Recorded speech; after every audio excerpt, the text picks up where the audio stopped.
പേരും പ്രശസ്തിയും ആഗ്രഹിക്കാത്ത നേതാവായിരുന്നു മൻമോഹൻ സിംഗ് എന്ന് അദ്ദേഹത്തിനൊപ്പം പ്രവർത്തിച്ച മുതിർന്ന ഉദ്യോഗസ്ഥർ പറയുന്നു. ഒരു പദ്ധതിയുടെയും ക്രെഡിറ്റ് തനിക്ക് വേണ്ടെന്ന് മൻമോഹൻ സിംഗ് പറയാറുണ്ടെന്ന് പ്രധാനമന്ത്രിയുടെ മുൻ പ്രിൻസിപ്പൽ സെക്രട്ടറി ടി.കെ. നായർ മീഡിയ വണ്ണോട് പറഞ്ഞു. കേരളത്തിലെ എല്ലാ ജില്ലകൾക്കും വേണ്ടി മൻമോഹൻ സിംഗ് പ്രത്യേകം വികസന പദ്ധതികൾ നൽകിയിരുന്നുവെന്നും PMO മുൻ വക്താവ് ബിനോയ് ജോബും പ്രതികരിച്ചു. ഒരു അവസരത്തിൽ തൻ്റെ പേരിനോ പ്രശസ്തിക്കോ പെരുമയ്ക്കോ വേണ്ടി അദ്ദേഹം യാതൊരു കാര്യങ്ങളും ചെയ്തിരുന്നില്ല.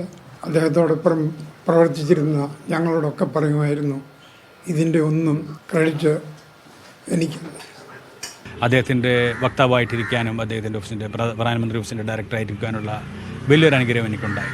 ഒരിക്കലും നമുക്ക് ഇത്രയും ക്ലീൻ ആയിട്ടുള്ള, ഇത്രയും ഓണസ്റ്റി ആയിട്ടുള്ള, ഇത്രയും രാജ്യത്തിന് വേണ്ടി മാത്രം ചിന്തിക്കുന്ന, ഒരു സെൽഫ്ലെസ് ആയിട്ടുള്ള വർക്ക് ചെയ്യുന്ന ഒരു മനുഷ്യൻ്റെ കൂടെ വർക്ക് ചെയ്യാൻ പറ്റുക എന്ന് പറഞ്ഞത് വലിയൊരു അനുഗ്രഹമായി.